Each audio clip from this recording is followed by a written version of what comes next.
They say the numbers never lie, but in the case of Peter Bosustow, they tell only half the story.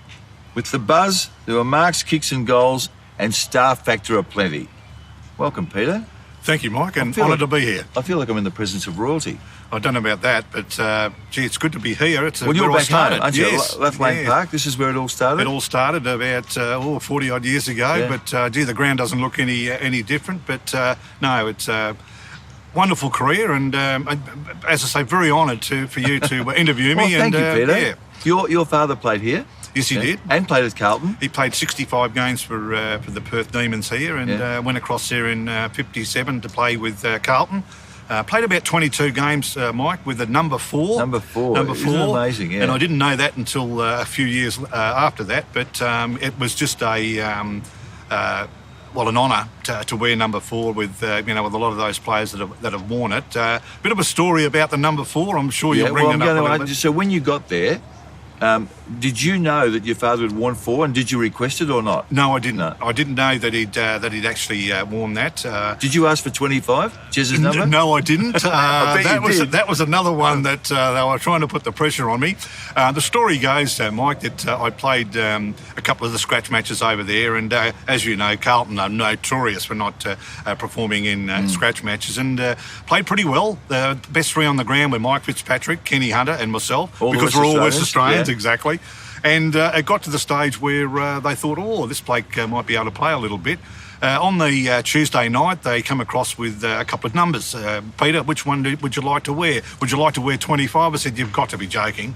I've got enough pressure on me now to take the great man's number. They offered me number 28, again, another Carlton legend, Percy Jones. Yep. Number 1 was available as well. I thought, numero uno? No, I can't put up with that. Greg Wells had left, Well, Greg was there, actually, and I think he got it that year as well. The same year, yeah. And, of course, number 4 came up with Vinny. Vinny Catoggio. Yes, and he was, of course, moved across to Melbourne. Yep. And I took the number 4 over, so that's how that come about. Did you do a story with Lou Richards before your first game? Yes, well, that was sort of a part of it. Lou, as such a great mentor for people, I think, as well. I played the very good game against Hawthorn in the scratch match, and he come to me and he come to Carlton and said, "Can we interview young Bosustow?" And they said, "Yep, no worries." So I was out on the training track, and Lou said, "Peter, we can hear you jump as high as this grandstand. You can tackle like a machine. You can kick some goals, and you're just an all-over good player." I said, "Well, Lou, I can jump as high as this grandstand. I can kick freak goals. I can take, that takes sensational marks, tackle like a machine." But he put it in the paper the next day, Mike. So that put a lot of pressure. So that's on the eve of your first game. It was on the eve of the first game, which was on the Tuesday, and of course we played the first game on the Saturday against Richmond. You thrived on that, though. Did you not love the big occasion and the fact that there was the expectation about how well you'd play? Certainly. Yeah, certainly. And I. Again, as I say, I went to a great side that really gave me the latitude, I suppose, to do that particular thing. I had to do the team orientation stuff as well, Mike. Tackling, shepherding, blocking, this sort of thing, which we had a blueprint for. So David gave me a little bit of a licence for that, but. Look, I've got Lord David Parkin for shaping me. I had a pretty good coach here in Ken Armstrong, Mike, who I was part of a couple of premierships with, and Ken was a very, very good player. But, I thought that I got to myself, at the end of 1980 that I was ready to go. In the meantime, though, Mike, I had a bit of an offer from North Melbourne. Ron Joseph come over at the end of 77 and said, "We'd like you to come over and have a look at the grand final," which was the drawn grand final in 77. Went over there, met Barassi and a lot of them, Ross Glendinning, as course, and Barry was there, Barry Cable. And I signed with North Melbourne under a Form 4. Under which bound you to North for 2 years. Correct, and that was what I thought was going to do. In that meantime, Mike, I was going to get more and more game time with Perth, getting to know league football, and I thought that was going to be the next stepping stone. A couple of years went by, and still playing, pretty good. Carlton. Coming knocking, and I said, "I don't know what they're coming over for," and they said, "Well, we'd like to come over and see you play." Their recruiting officer in Brian McMahon was spying on me, I suppose, for 4 or 5, 6 weeks, and in the end they come over on my 100th game, actually. and there was Jim Ellison, and there was Wes Lofts, and there was Adrian Gallagher, and all the big hierarchy, and Brian. Two of them went to saw Ken Hunter play, Mike, and two of them come to see me. You had a reasonable day, didn't you? Played against South Fremantle, who had Morris Rioli and Stephen Michael and Basil Campbell, terrific players. There was 22,000 people at the game, and I had an absolute day out. I kicked 8 or 9, whatever it was, against them. They said, we're flying you to Sydney. So that weekend? That weekend. Yeah. I got on the plane, flew straight to Sydney. The exhibition games at that stage, Mike, was Essendon and Carlton at the SCG. It was one of the first area that they played those games, and they flew me to the Sydney Cricket Ground. Now, Mike, I looked down and there was a paper bag there, a brown paper bag, and Jim was saying, "Look, why don't you sign this on the dotted line here and come across and play with us?" I said, take that bag home? I said, "I can't. I've signed with North Melbourne." He said, "Well, Pete, I can let you know now. They've ripped your Form 4 up and they've signed a couple of other West Australians." Now, I didn't know that at the time, Mike. So Phil Kelly and Peter Spencer. Peter Spencer. Yep. True story. And I thought, well, wonder what's in the bag. Heavy? Was it heavy? Oh, it was coin, I think, Mike. Yeah. Did you ever do the count? I think so. Yeah, I think so. What do you reckon was in it? Well, there was quite a few $50 notes in there. So what would they have been up to, Peter? I think they might have, been about 15. 15 something like that. Yeah. I think I've actually declared that with the tax man, Mike, so I won't get into trouble. No. And that started your journey with the Blues. That first game for the Blues, Peter, you looked a little lost early. Were you? Very, very lost. Ran out onto the ground, Mike, and there was 77,000 people at the game because it was Richmond's unfurling of the flag. Now, 6 months before that, Mike, Kenny Hunter and I played out on this ground in our last game, and they were going 3,000 people. Good on you, Buzz. Good on you, Kenny. Good luck for next year, And then we'll get to Waverley, and there was 77,000 there. I ran around in the first 20 minutes, like with my head cut off. I couldn't get my breath. Didn't know what was going on. I did, and I saw the white fella come screaming out. The runner had the white on in those days, and I thought, oh no. He didn't mince his words, Mike. He said, "You big-headed from Western Australia." Really? And I said, who was the runner?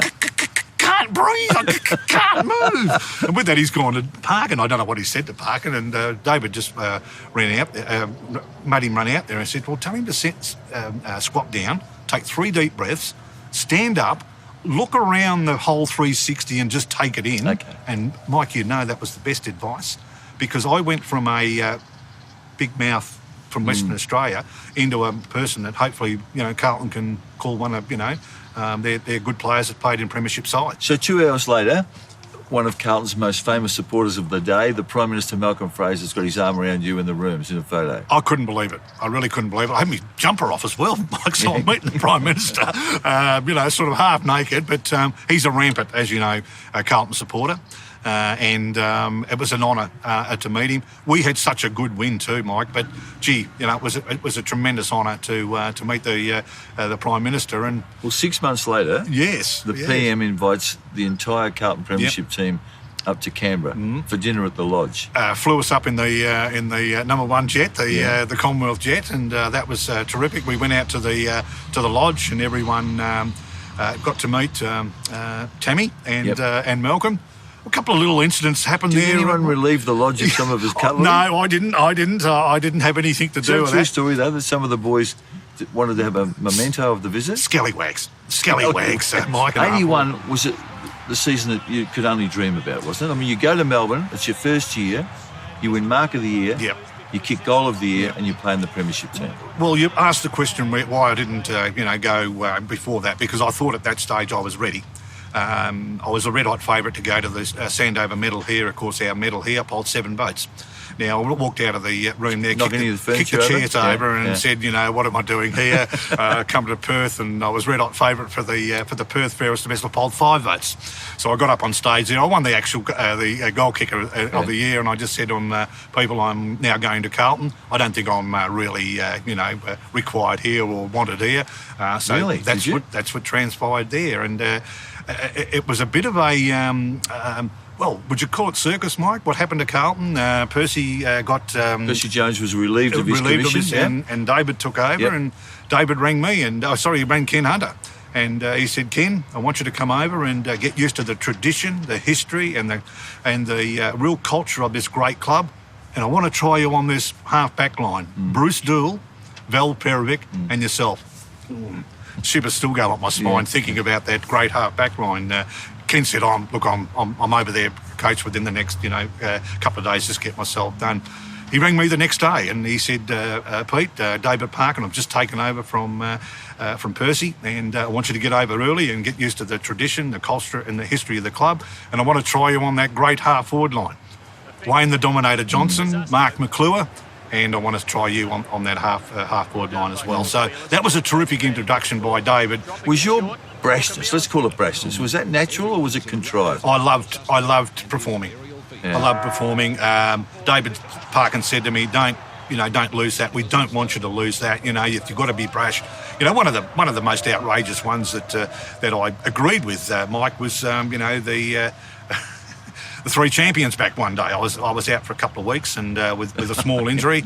And Jimmy Buckley come up to me in the rooms. He said, Buzz, three champions come back today. Manicato in the Liston Stakes, Kingston Town won in Sydney, and the Buzz is back at Carlton. And you would have thought that was totally reasonable. I just thought, that was, well, Jimmy, that was right. But look, that's another thing, Mike. You've got to be very, very careful with teammates.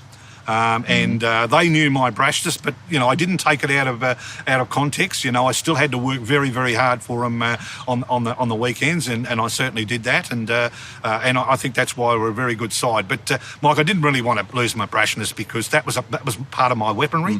And if I could take a screaming mark and excite my teammates, that was great. If I laid a sensational tackle on and we kicked the goal, it was just as important. 1981. Buzz, you laid 17 tackles in the game against Essendon.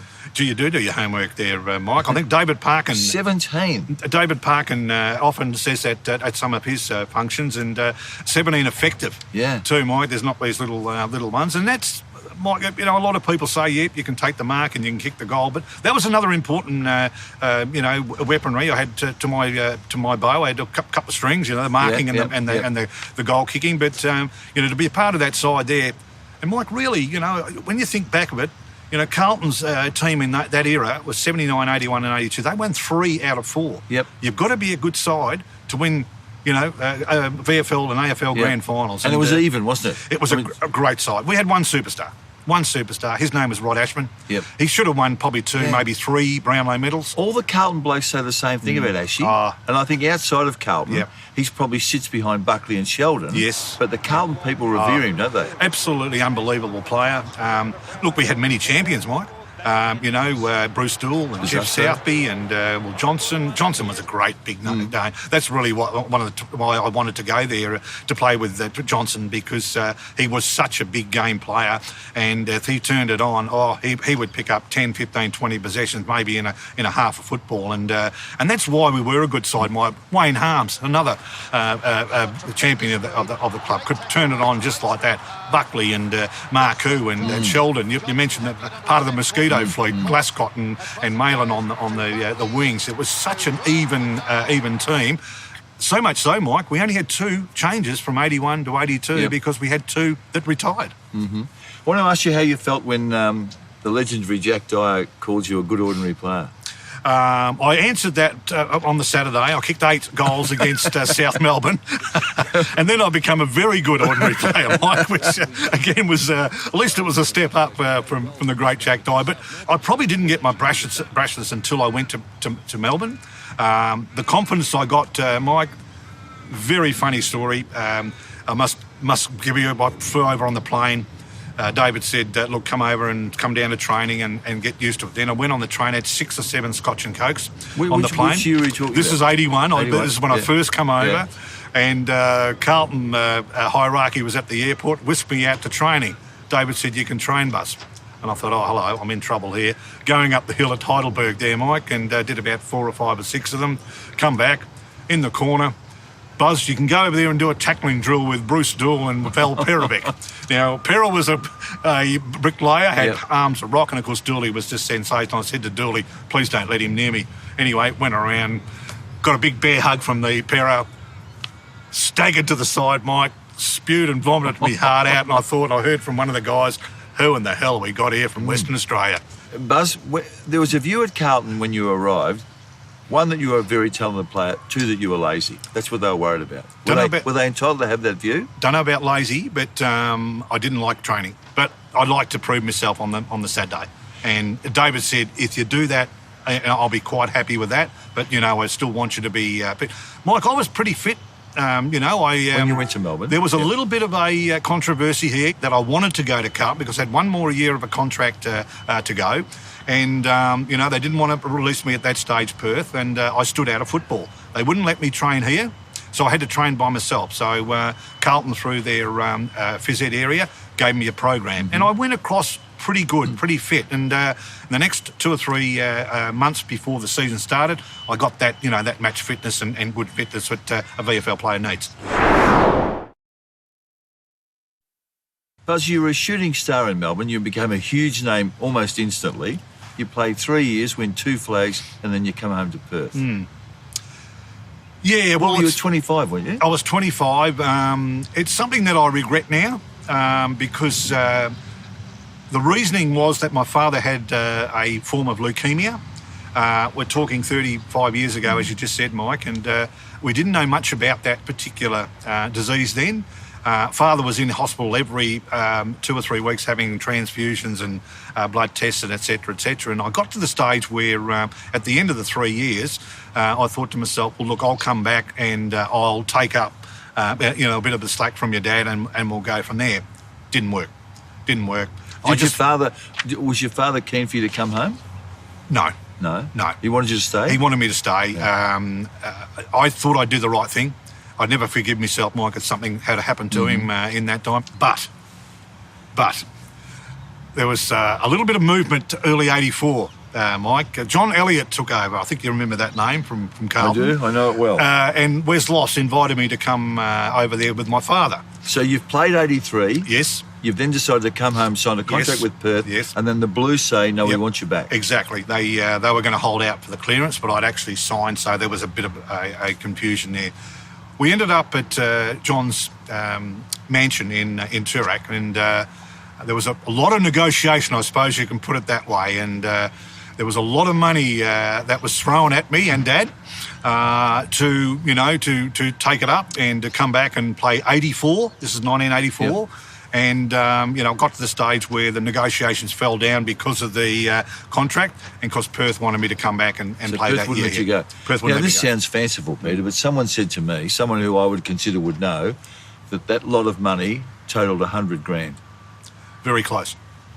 They were prepared to give you $100,000 to come back and play with the club that you'd played with the previous year. Yeah, very close. It was in segments, Mike. It was to do with the sports shop. To maybe get a manager there and take the load off Dad, and movement and moving, I should say, cars, that sort of thing. So it was a package, but it was very, very close to that particular amount. And you couldn't do it? Perth wouldn't move? Perth wouldn't do it. I'd already signed, as you mentioned, and got cleared in 1981, and I believe Perth got $100,000. Now, Mike, we're talking nearly 40 years ago here. Yeah. Nearly 40 years ago, or 35 years ago anyway. It's $100,000 in those days was a lot of money. When did you realise, Peter, that you'd made the wrong mistake? You'd made a blue? You were massive in Melbourne. Yes. And I know that, we've all got ego, but I know that, Fed, you loved it. You thrived on that. Some people said I had a very ordinary 84. I got picked twice in a state game. That was back here. That's right. I played with Perth that year. I think I kicked 50 goals in 10 games. So I was averaging 5 a game and probably wasn't playing in the forward line, Mike. I was played, probably more in the middle, but still kicked those goals. I was picked in a state game to go to Adelaide and to play for Western Australia, which I did quite easily. 2 weeks before that, Mike, it got to the stage where Carlton come over and said, we need you to come back. And that was exactly how they put it. Mm-hmm. We need you to come back and we're going to see Perth. We'll take the pressure off you. You don't worry about it. We'll go and see Perth.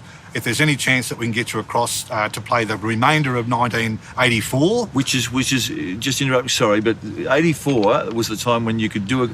Clearances went until June the 30th. That's correct, 30th of June. Yeah. Both sides could not come to an agreement on a clearance. I believe... On a clearance fee. Yeah. I believe it was $25,000 that Perth wanted, and Carlton were only prepared to pay 20. Now, Mike, I only found that out about 10 or 12 years ago when I spoke to Ian Collins about this, and Ian said, yes, it was around about that figure. And I said, Ian, I would have paid the $5,000 myself to come back over, because I thought that, VFL football and myself at that stage was hand in hand. But they would have made it at the gate. Yeah, well, if the papers were announcing Bosustow's back, there would have been an extra 5,000 or 10,000 people there anyway. And I would have given you the scoop, Mike, because you would have known. So, Good on you, Pete. Let's talk about the two famous Bosustow, not incidents, but performances of excellence. So the mark of the year at Carlton. Yep. And I think that's as good as mark as I've seen. Thank you. Is that the high point of your marking career? There's a great story. Yeah. Great story of that. I was out the week before. My great mate, Kenny Hunter, took an absolute skyscraper the week before, and Mark McClure was in the grandstand with me, and he turned to me and says, well, he's just fixed the mark of the year up, hasn't he, Buzz? True story, Mike, as I sit here. And I said, don't worry about that, Sellers. I'll fix that up next week. And you wouldn't believe it. We're sitting in the stand, Mike, and I'm a bit of a prank, and we pranked each other, and and that's the camaraderie that I think that we had. And I was sitting in the stand, and I tapped McClure on the shoulder, and I said, Sellers, I've just had a premonition. He said, what are you talking about? And I said, I've just had a premonition. I've just taken a screamer in the goal square. And Mike, you wouldn't believe it. 2 or 3 hours later, it come about where it was again the stars must have aligned and the planets must have aligned, and just got that terrific ride, and went up in the pack, took the mark virtually on top of the shoulder. Swan absolutely hates it. He said I took the ball out of his hands. Swan Mackay. He was alongside 10 feet taller than Swan. He was in the goal square with me that day, and he often says, and I just say to him, I said, look, you're in history, because every time the mark comes up, you're in the photo. That's right. And the goal when you smothered Ian Nankervis' kick at Waverley? Very important part of the game, and that's something that I look back on too, Mike. The situation of the game when you've got to do a great tackle, or you've got to do a shepherd, you've got to do a block, etc., etc. Come over the back of the pack. Brucey Dool cut one off across half back, kicked it to Bomber Sheldon in the middle, and give it to Jimmy Buckley, and Jimmy thought that I'd stand on someone's head and take the chest mark. That's how good a kick he was. Went over the back of the pack, and I just thought I'd run him down, sort of dived at him, smothered the ball. Mike, history may have thing that it might have rolled out and it wouldn't have got anything, but it's it's stayed on its end. But you almost seemed to take it off his boot. Yeah. Smothered it virtually right off his boot, and it sort of landed virtually straight down. I looked down, and I was just going to run in because I thought I'd had 10, 15 metres on everyone, but I saw the three Geelong players sort of racing at me. Just had a quick look and shaped the ball, and it just went straight through the middle. To say I was pretty pleased with it, Mike, was, it's a bit of an understatement. I think you were in awe of yourself that day, Peter. Jono loved it. He dived at me from about 20 metres away and bowled me over. McClure, all pomp and ceremony for Mark. No, just come over, pick me up, get on with the play. Right, he would just kick another one. Hey, I want to take you back to your last game in Melbourne. Yeah, it finished on a sour note, didn't it? Yeah. You played against North Melbourne. According to the boundary umpire who reported you for hitting John Law, he said, quote, "It was the hardest punch I've seen in a football match in almost 150 games." And you were suspended for 4 matches. It was. I was. Look, I don't think it was anywhere near that, Mike. It was a situation where John grabbed me, and I sort of, took it, and I said to him, "Don't grab me again." A couple of minutes later, out of the goal square, let out, he grabbed me, and I sort of just swung around and sort of connected, with I didn't know whether I connected with his fist or his head. John got straight up and on with the game, niggled me a little bit more, and I thought the end of it. At quarter time, the umpire come over to me and said, player 4, I've reported you for hitting player 13 for North Melbourne. All didn't go well for me at the tribunal, Mike, as you've just mentioned there. I got 4 weeks. But that particular statement, I was just astonished with, because I looked at my advocate and I said, gee, I'm in big trouble here, aren't I? And I think he said something like, it was the best king hit I've ever Did seen he? as Yeah, well, yeah, Mike. So, yeah. I thought I was in a bit of trouble then. But I also got reported for hitting Gary Dempsey that day too, Mike. So I had another one to answer for. Well, you cried during the hearing of the Dempsey case. Were they crocodile tears or No, they were look, genuine? I was devastated. I was really devastated because I heard those particular statement. I didn't like it at all. I think it was the next suspension the report I had to answer to, and I couldn't get my words out, Mike. I just got to the stage where I thought to myself, geez, I'm going to miss finals. If the Blues win 4 games and I can play in a grand final, that's what might happen. But I think it just got to me that that statement was very damning. I don't think I play football like that. No, I agree with that. You mentioned Stephen Kernahan. He also wore number 4 at Carlton. Who was the best player to wear number 4 for the Blues? Well, the story goes, Mike, that when he's not in the room, I am, and I do have to have a look around, and I say I'm the greatest number 4 that ever wore it at Carlton. And if he's in the room, I've got to go back to number 4 because he's 1, 2, and 3, and I really do believe that because he's such a great player. But look, I'm just honoured to be in that particular little area with him. Well, Peter, let me say this. In the early 80s, you were one of the very, very few players that supporters of every club loved watching play. Wasn't long, 3 years. It should have been probably 8 or 10, but we love seeing you play, and it's great to catch up. Thank you, Mike. This has been a Fox Footy production, part of the Fox Sports Network.